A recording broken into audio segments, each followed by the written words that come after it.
Hi, TCN Talks listeners, Anatomy of Leadership podcast listeners as well. We're just appending this message to the beginning of our podcast. Many of you know about the devastation from Hurricane Helene that has hit Western North Carolina, Eastern Tennessee, and Virginia.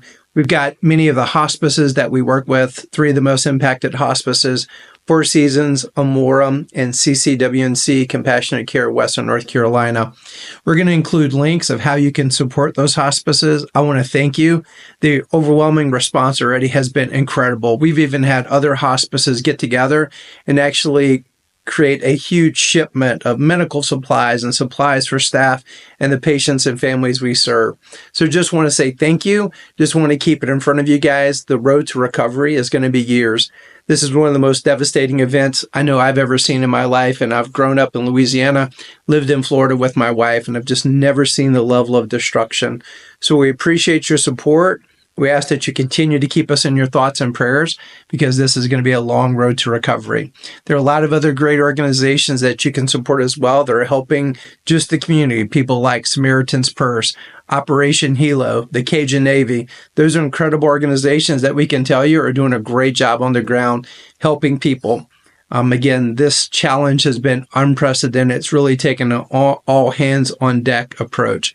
So thank you for listening to our podcast. Thank you for supporting us. We really appreciate you.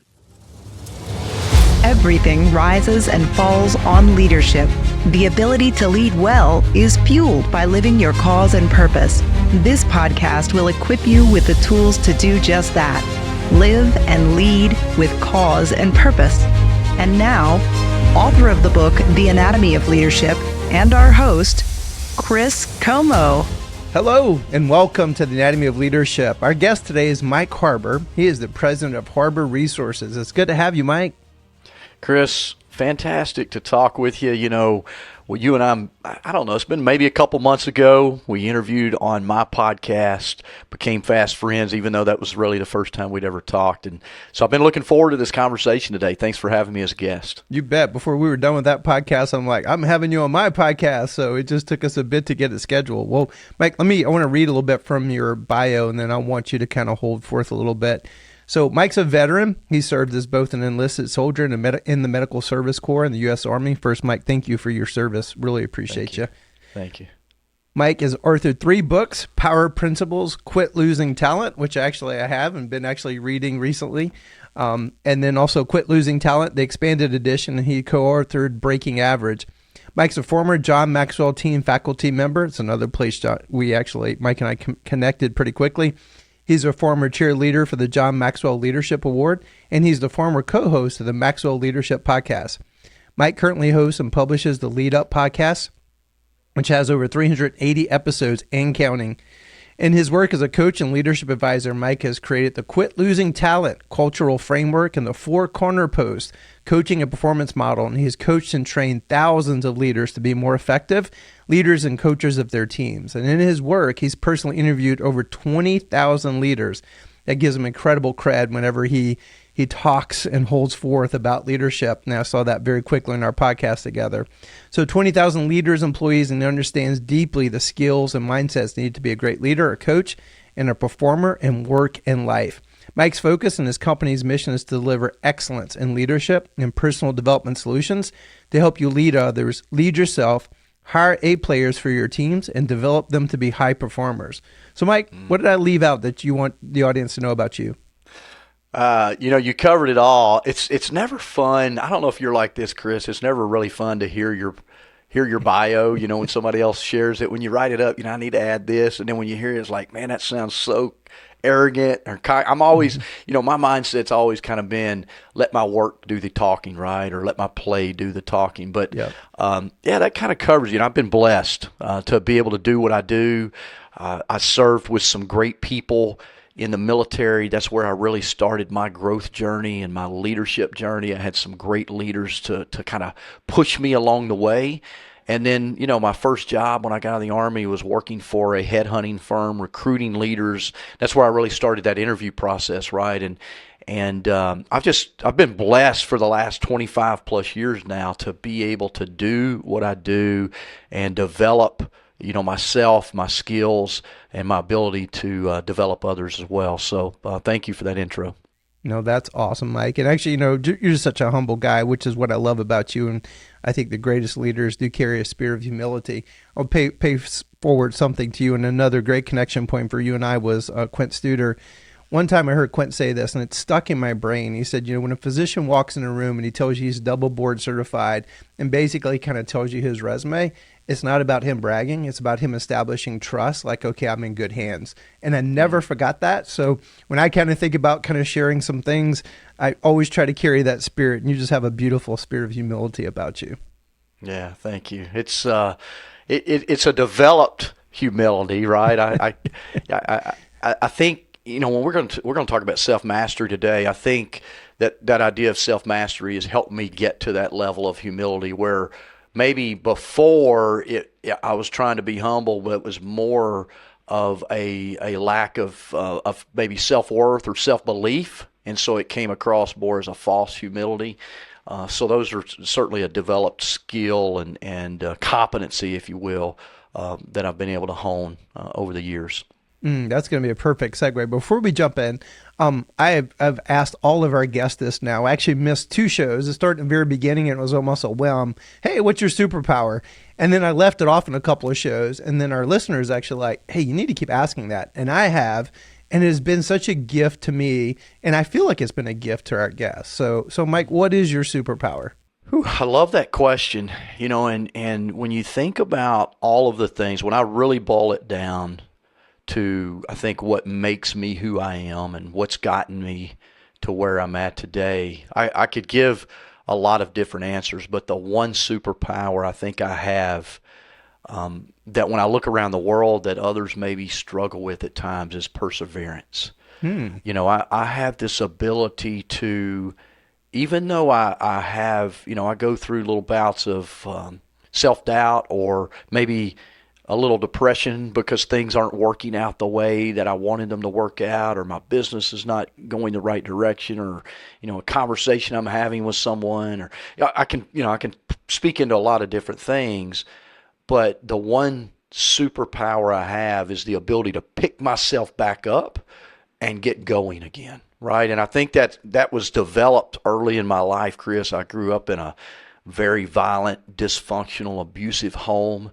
And when you grow up that way, you either crumble, which I have siblings who did and still do, or you learn to be tough and fight through whatever life throws at you. Because I don't care how successful you are, you're going to have challenges in life, right? As a leader, no matter how good you are as a leader and how developed your skills are as a leader, you're going to have challenges. And so we have to have this ability to pick ourselves back up and persevere through those challenges. My grandmother, who was really the model in my life of what I wanted life to be. She grew up in the Depression. She was 8th grade educated. She had to drop out of school to help take care of family back in those days. Toughest, smartest woman leader, my really first great leader in my life. And she would always tell me, Michael, no matter what, never quit, never give up. And she's the reason. I just mentioned this to my son this morning before prepping for our conversation. My mama is the reason that I'm where I'm at today. Now, I've had a lot of other leaders and mentors in my life, but for her, I could have ended up on a much different path than I did. And then I use that perseverance to really, what I believe, take maybe big concepts of leadership or communication and make them simple for others. Being able to help people persevere through those challenges and different leadership areas and challenges that they have in their life. So I think that's the skill of leadership I have, is taking a big complex concept and making it easy, and in helping others learn to persevere through challenges as well and find a way forward. That's awesome, Mike. And that is such a catalyst.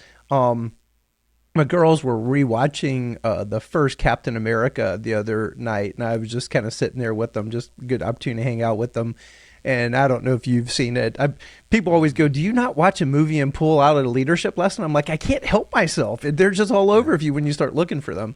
But before he became Captain America, and he was this scrawny person, and this guy's beating him up in the back alley, and he just, just kept popping up. And the guy's like, do you not know to stay down?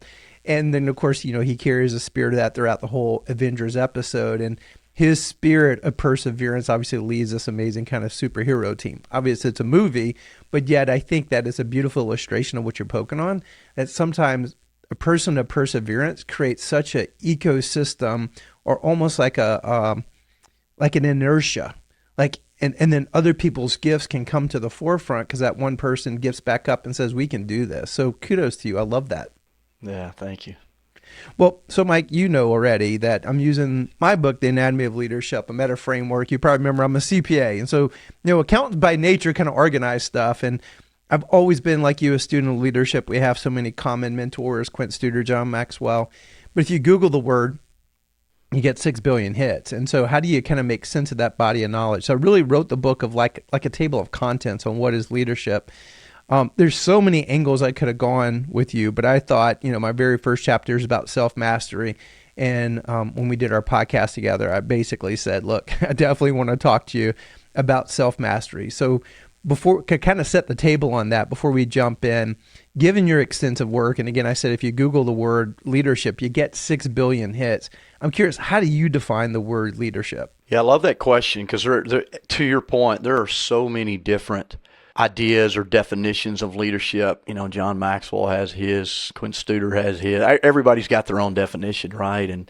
And for me, leadership is really just about lifting others up to a place that they may not believe is possible for them. I think that's the essence of leadership. And one of my favorite quotes that I try to model my leadership philosophy, my personal leadership philosophy is from Jack Welch. And, Jack Welch led GE for a long time. And sometimes he gets a bad rap for not being a great leader. And sometimes he gets a good rap for being a good leader for what he did at GE. But one of the quotes that I heard from him years and years ago was and I kind of put my own name in it, Mike, when you were made a leader, you weren't given a crown. You were given the responsibility to bring out the best in others. And I think that's what the true essence of leadership is it's not to lord over people. It's not to yell at people. It's not to tell people what to do, even though early on, Chris, that's what I thought leadership was, right? I mean, too. Whether that's because I'm wired that way a little bit, as a high D type A personality, or because of my modeling growing up or by other leaders that I saw do that, I kind of thought that's what leadership was. But then when I started that growth journey, when I was 23 years old, while I was in the Army, and started studying, and I picked up my first, to believe it or not, I read my first book at 23, even though I was a high school graduate and 4 years of college at that time, and I never really read a book. I kind of read the table of contents and the cliff notes, but I started reading and studying personal growth and leadership at that point, and kind of got John Maxwell's Developing the Leader Within You book back then, and it started changing my idea of what leadership is. But then that quote from Jack Welch, you weren't given a crown, so you can't lord over people. You got to learn to lift others up, pull their potential out of them. And when I really look at why I'm where I'm at today, Chris, that's what great leaders did for me. My grandmother being number one, right? Began to lift something up in me that I wasn't sure was there. And so that's what I really try to do every day is, yes, I'm very direct and assertive in my approach to communication about leadership, but it's really about pulling something better out of people and giving them that belief that they may or may not have. Gosh, every time we're with each other, Mike, there's just so much common ground that you and I have. It's interesting. I always say that really the catalyst for the beginning of my leadership journey, I had incredible teachers and people. I also had a mama who had a great impact on me, but it really was my wife giving me John Maxwell's book, Developing the Leader Within You. And actually, Welch was my hero because when I came up in business school, he really was kind of the Elon Musk, Jeff Bezos. I mean, GE was the model, most admired corporation. And as fate would have it, one of our top donors at the hospice where I was for a long time, her husband was on the senior leadership team with Jack Welch. So I've heard a lot of incredible like insider stories of, what Welch was like. In fact, one of my favorite quotes that I use quite frequently because of the healthcare challenges we're navigating is a Jack Welch quote that I just slightly re-engineered. And he said, if the pace of change externally is greater than the internal rate of learning, you're pretty much screwed. And so we've kind of taken it. That's kind of our own take on that Jack Welch quote. And we use it frequently in the work that we do. And so this is going to be a good segue, Mike, because actually when I wrote the book and started thinking about, because the book is kind of meant to be like, this is the anatomy of leadership, not the definition, but the anatomy. Because being in healthcare, they teach human anatomy, so that way you could be virtuosic in healthcare. So I started with self-mastery. But then where you actually just took it, the second chapter is actually caring for others because they're so closely related. But yet, at least in my theory, and I'd love for you to push back, if you're not working on being the best version of yourself, i.e. self-mastery, it is really hard then for you to help bring out that best in other people. And so I'm just curious, you could take it from there, because really my question behind my question is, how would you define self-mastery? But I do think the first part of it, you could probably weave the two together. Yeah, no, you're 100% correct. You cannot give what you do not have, right? I mean, so if you want to lead other people, if you want to care for other people, you better be taking care of yourself. It's the analogy of the airplane, right? What do they tell you to do if the oxygen mask falls out of the ceiling? Put your own on first before you try to help someone else breathe. And from a leadership standpoint, and so, we'll go back in my history a little bit. What I was trying to do early on, Chris, is learn the leadership skills and how to tell people what to do, the 1-minute manager and all those kind of things, right, that we're familiar with. Kind of learn those skills so I could tell people what to do better, and because I often make the joke, Chris, my two greatest strengths as a leader are to tell people what to do and how to do it. And then also how fast to do it. Like I'm really good at that, right? But that's not really leadership. And so when I became a student of kind of life, I really became a student of like self-mastery. And I'm still a student of self-mastery, by the way. I'm still trying to master myself. But I'm a Christian believer, but I'm also a student of other philosophies. So I love to study Stoicism because I just think it's a philosophy of how we really master self. And for your listeners, Stoicism is just really the ability to experience challenges, pain, trouble without complaining, right? Without complaining or showing emotion. Now, I used to have a mother who was extremely abusive, and she would beat the tar out of me with whatever she could find. And then she would tell me, hey, when you quit crying, I'll quit hitting, right? I mean, it didn't matter what she had. And so I'm able to take a lot of pain without crying and complaining. But that doesn't mean I wasn't crying or complaining on the inside, right? And then when you're whining, complaining, crying on the inside, that eventually is going to come out in your energy projection toward others. Yep. You and I are in our green room. We were talking a little bit about energy. So if I left home at I raised myself pretty much from the year 12 years old. But when I left home for good, I left home with a ton of anger, like resentment and just dislike for people and for the world and those kind of things. So I had to go on a self-mastery journey. Now, I didn't go to monk school or any of those things, Chris, but what I did do is I went to school on learning about myself. It took me a while to get there, really. But, this idea of self-mastery is being able to what I like to call observe yourself while you're living life, right? So this kind of this out-of-body experience, like right now while I'm talking to you, Chris, I'm also trying to be very observational of how I'm doing that. Like how is my energy? What's my body language? What kind of words am I using that are going to make an impact on other people? So that self-mastery, you've got to be able to not be always reactive to things, but observational in the moment of things so you can respond in an appropriate way. And it hugely impacts our ability to lead and communicate and care for other people. But it begins with that self-care, like working on the things, because let's just be honest, the things we have going on the inside. There's an old saying, "You are what you eat," right? From as a kid, right? We are what we feel. We're going, I don't care how good you are.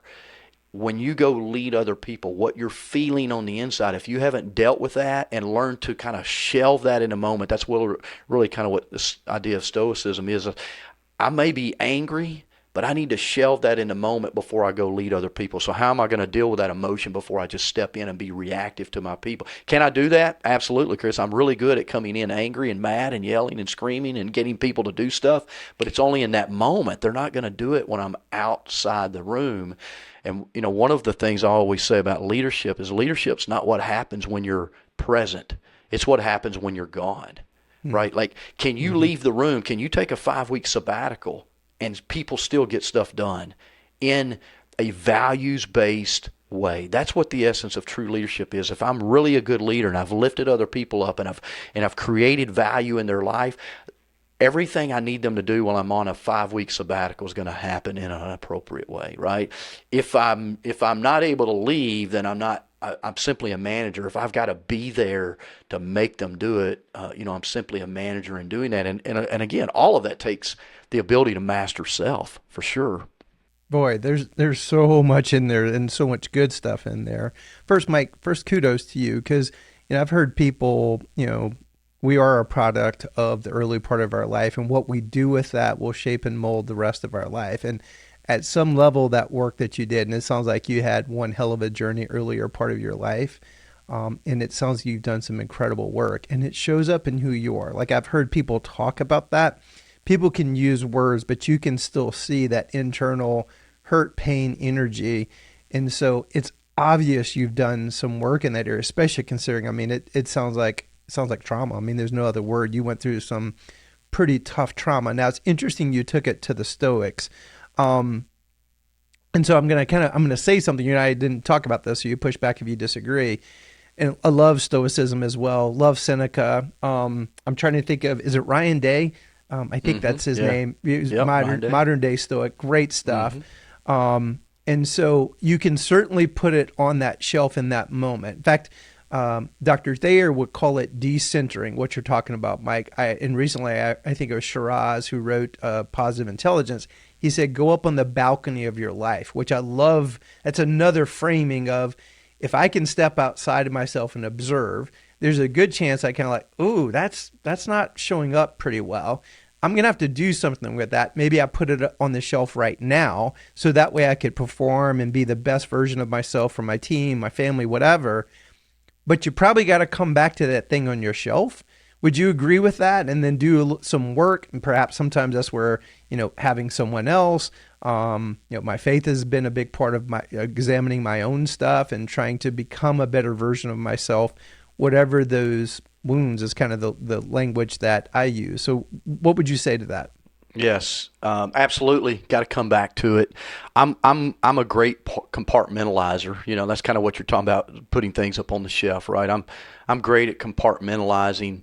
When you grow up the way I did, you have to learn to kind of shove things, right, and not really to really look at them. But as I got older, certainly learned the skill of, maybe I need to put that on the shelf for now. But if I don't deal with it, Chris, it's I often use, you've been in healthcare, I've been in healthcare a long time. I often use the analogy of the bed sore. When there's an older patient laying in a bed, they get a little blister, hot spot on their skin, and then eventually, if it's not taken care of, dealt with, it turns into a gangrenous ulcer, right? And they may lose a limb for that. So, whatever we put on the shelf, if we don't deal with it, we're creatures of habit, right? And so if that's a subconscious habit that you have, a subconscious thought that you have, you might be able to shelve it, but it's coming back if you haven't learned to deal with it in an appropriate, healthy way. And to your point, my faith obviously was the turning point for me. I tried to do a lot of self-help and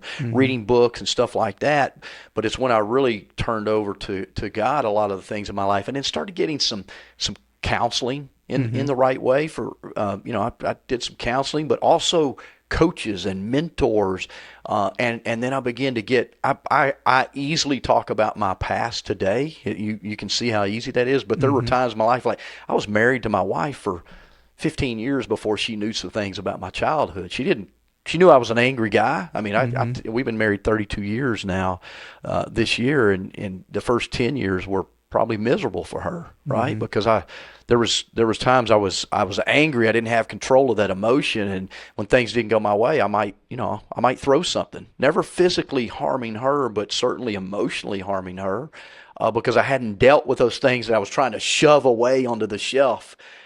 They're going to show up. They're going to show up. And so as leaders, yeah, to your point, we can get up on the balcony, we can put that there and go do leadership in that moment. We're still probably going to carry that energy with us. Yeah. But if we don't come back and deal with that and learn how to appropriately make that a lesser part of our life or our thinking, our energy, it's going to continue to haunt us if we haven't done that. That's so good, Mike. And one other thing that occurs to me, and I think you'll agree with this statement, the journey of self-mastery, because of what you're describing, it is a lifelong journey. There is no there. Probably you and I both, I mean, we could probably sit here and stay on this one subject the rest and just keep sharing. And I could look through the rearview mirror and I know I'm a better version today.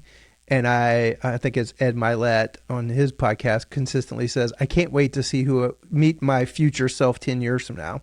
In other words, out of that windshield, I'm going to keep on that journey. And I'm fairly certain there is no day where we'll kick our feet up and go, I got that self-mastery thing kind of nailed. It's just going to be a continual process. Would you agree with that or say it differently? Yeah, no, at every level of life, we are challenged to peel another layer back of the onion, whether it be in leadership, at every level of leadership that we climb. If you look at just John Maxwell's 5 levels of leadership, or the levels of leadership that you get promoted to, however you want to look at that, at every level, leadership requires something different of you. Yeah. But if you're only carrying the same person to the next level, the problems get harder, right? And so, as like for you, look, I've written 3 books. This last one I'm pretty happy with. The first 2 are kind of cheesy books, I think, but this last one is pretty good. But that's because I continued to peel back the layers and get better, right? And then I also had to let go of, like, I was a C student at best, Chris, in high school. I was like, I think they actually graduated me just to get rid of me, right? So there's always this thinking, like, what do I have to share with people? I'm an idiot. I'm a dummy. Like, these are things I thought about myself that I was actually told by teachers or parents even, and so yeah, you gotta deal with those things. But that also, as you get better in life. I have adult children pretty much now, 23-year-old and a 19. I have to be a different parent today than I was 5 years ago, right? So it's another level of self-mastery to, instead of be the dad who's telling them what to do, I have to move to the dad who's more of a coach advisor for them in their life today, which is completely different than what I was 5 years ago when I had more control, right? When they were young teenagers or whatever. So yeah, it's a constant state of learning, and it's a constant state of also fighting your subconscious habits, Chris, because we will, if we're not putting consistent growth and intentional growth into our life, we will fall back to those comfort areas for our leadership. That's incredibly well said. Well, Mike, I want to kind of move us. This has been great. So let's kind of move forward because you get so much exposure. And so you work with leaders in so many different industries. Give me your assessment of just the current state of leadership in organizations, what you've been observing, what you've been seeing. Yeah, so I think first off, I want to say that I'm hopeful about the future, okay, before I say what I really think the state is. I'm hopeful that we are beginning to make some changes in the way we lead ourselves, the way we lead others, and in the way people are asking to be led as well. And I'm hopeful we're going to get there. But with that being said, we've got some real whitewaters that we're in currently and that we've got to navigate. And that's going to take some years, Chris, not some days, not some weeks, not some months, but it's going to take some years because, the entire landscape of our workforce has changed. And COVID gets the blame for that, but it's really been changing for the last 10 or 15 years. And in my life, probably like yours, Chris, for the last 30 years, we've been talking about employee engagement with zero to very little improvement in employee engagement, right? For 30 years, we've been talking about the baby boomer retirements coming and the worker shortage with zero real attention put into that. And guess what? We're here now. We're there now, right? We're there now, by the way, leaders. And now we're in this reactive mode to begin to address those things. And so, the leaders that are our age, Chris, and even older, we gave a lot of lip service to what needed to happen, but not a lot of groundwork into that. And so I think what's happening now is people are beginning to realize, and COVID created a lot of this, certainly is leaders are now realizing we've got to invest in our people. We've got to invest in their development. We've got to invest in our leaders.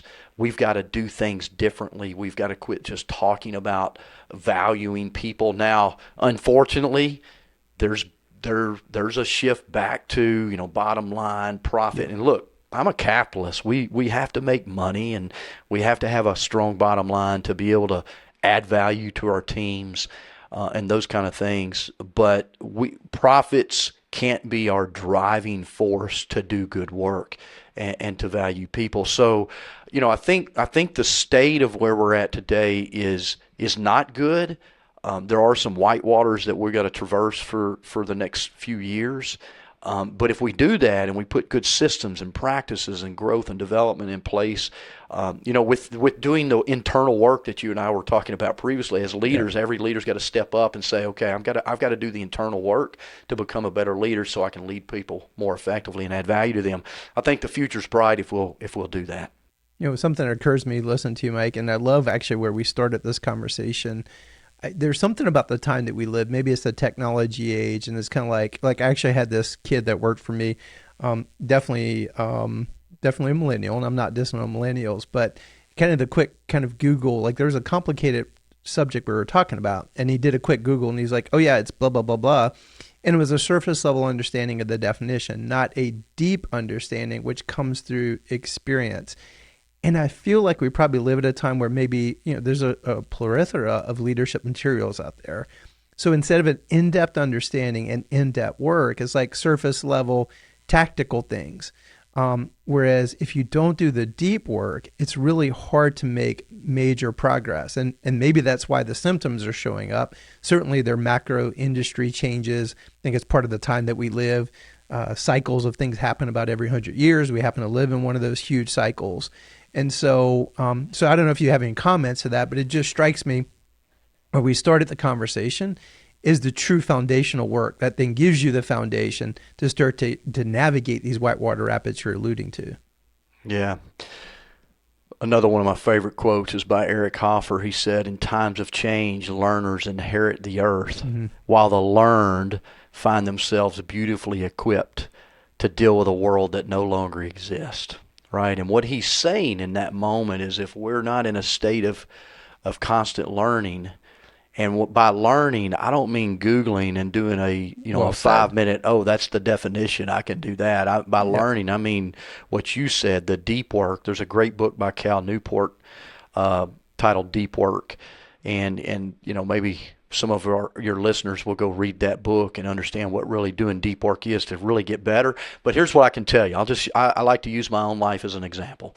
Early in my life, before Google, because yes, I'm the generation before Google, I wanted the Cliff Notes version. Like I wanted the 1 minute manager. How can I be a better manager in 1 minute, right? I wanted the Cliff Notes, the shortcuts to everything, Chris. I mean, I was a shortcut guy. Just like because again, this is where I had to finally let go of blaming my parents. If my parents did this, if my parents taught me that, if they'd have been better parents, I would know all this stuff.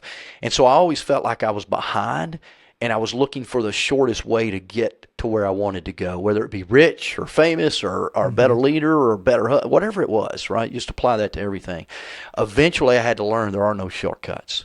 There are no Google searches to make you a better leader. What there is a Google search to get on the path to better leadership, to better books, to better podcasts, to better things. But we have to do the deep work and then apply. I think back to things that I'm really, really good at. I just got some of this feedback this week and some training I did is I'm really good at taking principles and making them practical and applicable, right? That's what I'm really good at. And that's because I've had to do that in my own life. I can read a John Maxwell book and read about the law of the lid, and I can say, I don't really have any lids.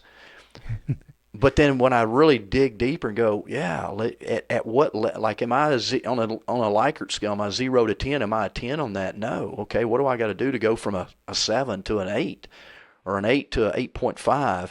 And that's what I mean by deep work, is always evaluating yourself, being a constant, not critic, but a constant coach of yourself to get just a little bit better. And that's a daily process. But I kind of hang on that quote from Eric Hoffer. Am I learned or am I a learner? Because if I'm not learning, I feel like that's why my business is really thriving today, is because over 25 years, I've been a consistent learner. And there are things that I know today. And of course, I've also brought people on my team that are much smarter than me that can do some things I've learned that I'm no good at doing, right, Chris? Mm-hmm. So we have to do that as well. The other thing that occurs to me, just listening to you, Mike, one of the great quotes that I first heard from Quinn, I think it's actually a Chinese proverb, that when the student is ready, the teacher appears.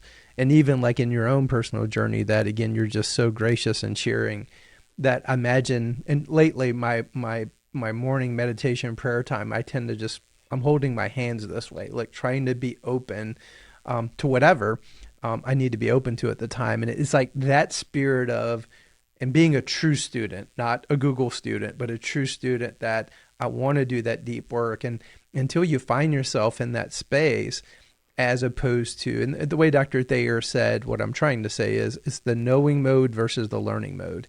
Mm-hmm. And I spent a lot of time in healthcare in this country, especially healthcare systems. And you see a lot of knowing mode. Like it's a very survival of the fittest, and like knowledge is used to bludgeon your opponent, and it's kind of a blood sport, and it's really all about knowing. It's not this spirit of learning.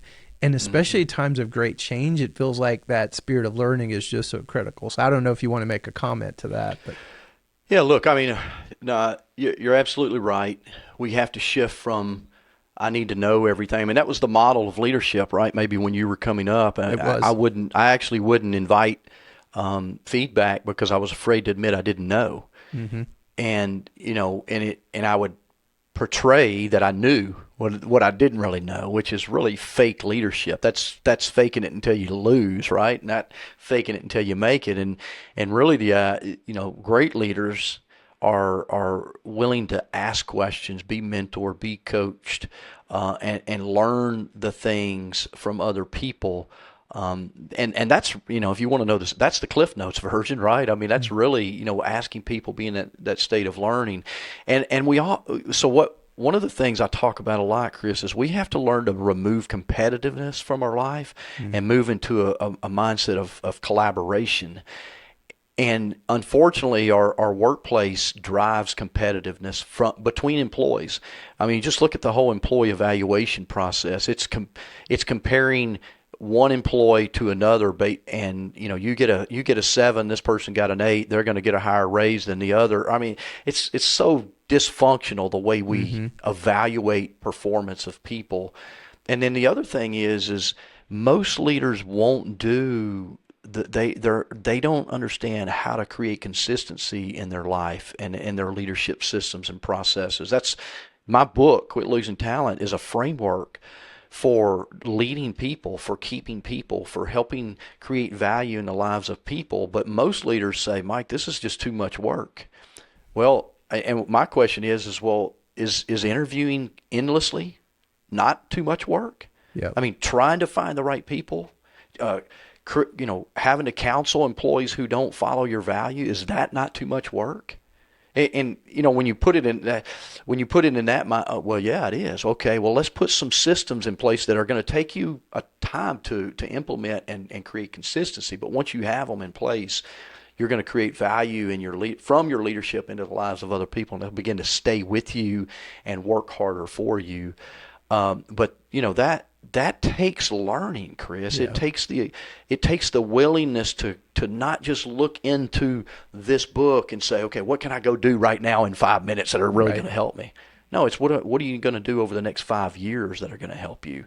And I love your statement a minute ago. I can't remember exactly how you said it, but I did a podcast a few weeks ago on the Lead Up podcast about the greatest question I've ever been asked, and it's the leader. So we have to sit down and have this vision for ourselves. What do you see 5 years from now in your team, in your leadership, in your life?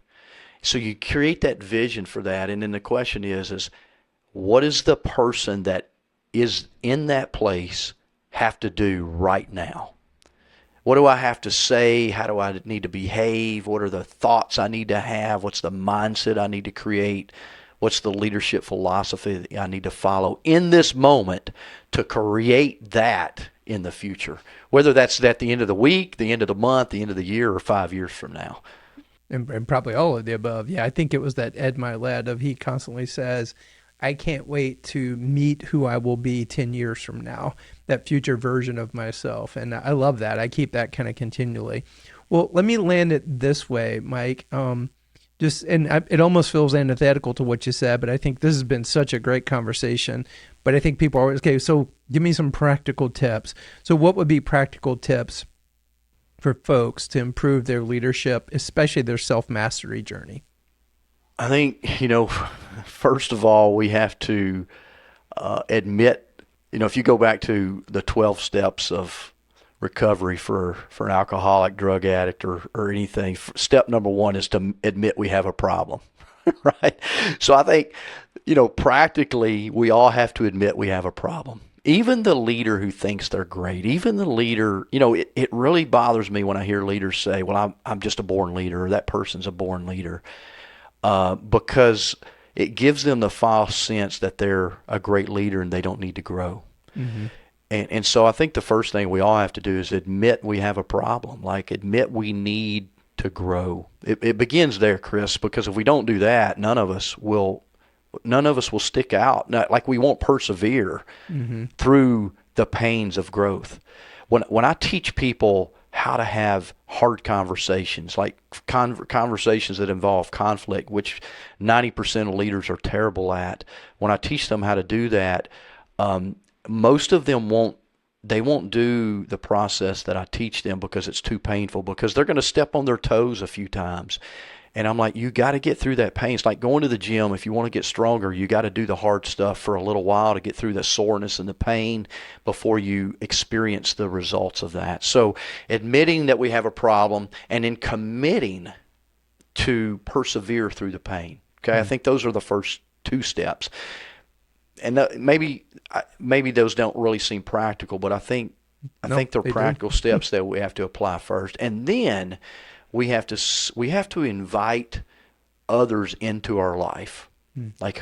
Can I invite a Quint Studer into my life? Or can I invite a John Maxwell into my life? Now, maybe you can't physically meet them, but they have books and podcasts and YouTube speeches and things that you can go out there with. And so one of the challenges I give all leaders is quit waiting on others to invest in you. Quit waiting on your company to invest in you for coaching or leadership development. Now, do I think companies should do that? Absolutely. But, the one thing I did is once I got started on this growth journey, I didn't wait on somebody to buy me a book or a cassette tape. We had cassettes when I started, Chris, just like you. I didn't wait on someone to buy that stuff for me. I started that myself. And so practically you have to also begin to invest in yourself through today with the smartphones we have in our pocket. We have access to anything and everything for absolutely free. Yep. I listen to podcasts. I listen to Chris's podcast. I listen to Ed Milet, who he's mentioned a lot. I listen to podcasts while I'm driving, while I'm working out. And so what does that mean? You know, when I say that, we also have to quit saying we don't have time, because you do. You just, like, I listen to books and podcasts on, books on Audible while I'm working out, right? While I'm on a treadmill, while I'm driving, I'm listening to things that are going to help me grow. So unless we intentionally build the time into our schedule, it will never happen. And you'll get 40, 50, 60. I'm sure, Chris, you have people in your life, people that they're, they use the word, they should all over themselves, right? They say, I should have done this and I should have done that, right? We know people like that. They never intentionally put deep work time, growth time into their schedule. And then, another practical thing is I can recommend thousands of books, but I recommend reading Carol Dweck's book, Mindset. And ask yourself, are you stuck in a fixed mindset? Or are you in a growth mindset? And if you practically read that, you say, well, I'm in a growth mindset because I'm reading this book, but I want you to evaluate. Sometimes we get fixed in our habits, like, well, I'm a good communicator, and we've got this way, but we're also fixed because we have little biases that get in our way of communicating, right? These internal biases that, or unconscious biases that we may not be aware of. So I always challenge people. Most people are in a fixed mindset, including myself, and I'm highly aware of this, right? But there are times where I've got to challenge my fixed mindset and say, okay, this is keeping me stuck. Where am I going to grow? And so these are little things that we need to be studying, but practically we need to invite mentors. Maybe you need to hire a coach. Like I have a coach. I'm a coach of people, and I have a coach. I pay to tell me what I need to be hearing that I'm not asking myself, right? So again, those are some practical things, Chris, that I think all leaders should be doing right now. And all of that is about internal care. You started us out pretty much at the beginning about taking care of ourselves. I'm a big believer that I need to look in the mirror first every day before I go lead somebody else. Have I done the work to step into what John Maxwell calls level 2 leadership, permission-based leadership? Have I done the work to build trust and relationship with others before I ask them to follow me? Wow. That's the essence of leadership, I believe. Yep. That was a master class right there, Mike. Thank you. Any just final thoughts, Mike? Because that was perfect. But any other final thoughts you want to share? Well, you and I could talk for hours about leadership, and I love your book, The Anatomy of Leadership, because when I think of anatomy, right, it challenges us to look at what's going on the inside of a body, right? When you think of anatomy of a body, so your body of leadership, right? Reading Chris's book, listening to his podcast, but then practically, it's easy for us to listen to something like this, or maybe go to a church sermon or a leadership class, and we can think of what other people should be doing.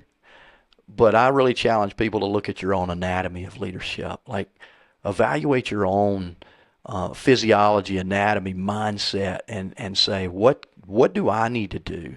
Because until we can even challenge, let's just say, somebody is a poor leader and you know it, before you can challenge them, you need to be a model for that as well, because it's a life well lived, a model of leadership that people are going to follow before they follow what you tell them to do. And so I think that would be my final thoughts that I'd love to leave everybody with today, Chris. It was a beautiful, Mike. Man, I appreciate you. Every time we hang out with each other, I'm like, we need to hang out with each other more. Are you in Alabama? Is that where you're at? Arkansas. Okay, I knew it was an A. Yeah. And actually, Arkansas it's just as bad as Alabama, right? No, actually, there's some beautiful places in Arkansas, and it's actually one of the few states out of the 50 I've never been to. So we're gonna have to figure out how to connect with each other. Yeah, you got to. When we first connected, we were like ships passing in the night. We both were in Louisiana at the same time. Yeah, I forgot about that. You're right. Yeah. In Baton Rouge, you had left like the day before I was there or something. Yep, I forgot Baton about Rouge. that. Well, thank you, Mike. Thank you for the great work that you're doing. Healthcare for sure, because that's near and dear to my heart, but in many different places. People have lost community in so many different ways. Our workplace is the last of community in many respects. I actually feel like it's our personal mission field, and I bet you feel the same way.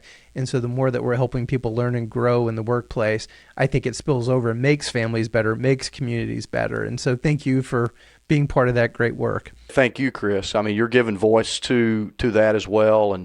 And one of the things that Chris and I are doing is just trying to help the world. Chris is doing a great job of that, but it's through collaborative efforts, right, that we do that, not through competitive efforts. So, Chris, I appreciate what you're doing and how you're helping the world as well, because it's in desperate need of leadership right now. Well said. And, I believe so much in what you said. We have it in the name of our organization, Teleos Collaborative Network. And it's interesting you mentioned that, because I was actually going to say something earlier. I was on a call this week, and this guy was extremely successful in Silicon Valley, and he's now working on a project in healthcare. And he kind of mused out loud to me. He said, Chris, he said, one reason why Silicon Valley is like the place that was attracting all this talent, he said there was this spirit of innovation, but it was collaborative innovation. And people were like almost openly sharing, and it just created this cross-contamination of just amazing ideas. And of course, you had startups and capital abounding. He said, in healthcare, I find there's this weird competitive spirit. And he was just naming it. And I'm like, man, I think you just nailed it. And I do want to be like you. I want to be part of that solution, because, man, the problems that are facing us are huge. Mm-hmm. And so that spirit of collaboration is absolutely going to be critical, transcending organizational bounds, and, each of them can synergistically kind of help each other. And so I'm very passionate about that. I love that you've actually said that a couple of times today. Right on. Thanks so much for having me, Chris. I appreciate it. And to our listeners, at the end of each episode, we always share a quote and a visual. The idea is it's create a brain bookmark. It's a thought plotter about the podcast subject. Further your learning and growth, and thereby your leadership, and hopefully this wonderful podcast just sticks in your brain. Be sure to subscribe to our channel, The Anatomy of Leadership. We don't want you to miss an episode. Check out the book on Amazon. We're also going to put a link to Mike's books, and we're also going to put a link to his website, as well as also his podcast as well. And Mike actually alluded to this. It's easy for us to rail against the world, be frustrated. You know what? Let's be the change we wish to see in the world. So thanks for listening to the Anatomy of Leadership. Thanks to Mike for being here today. And here's our brain bookmark to close today's show. When you were made a leader, you were not given a crown, but a responsibility to bring out the best in others. By Jack Welch.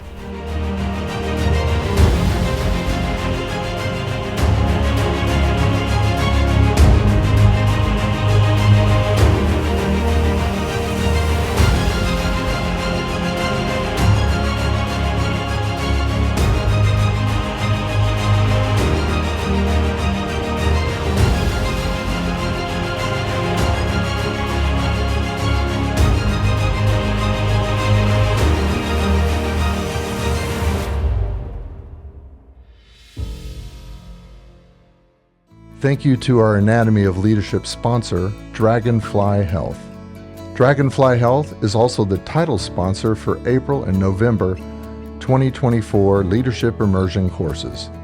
Dragonfly Health is a leading care-at-home data, technology, and service platform.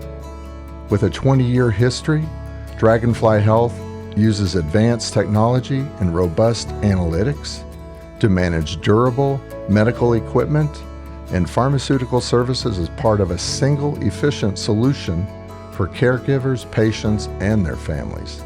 The company serves millions of patients annually across all 50 states. Thank you, Dragonfly Health, for all the great work that you do.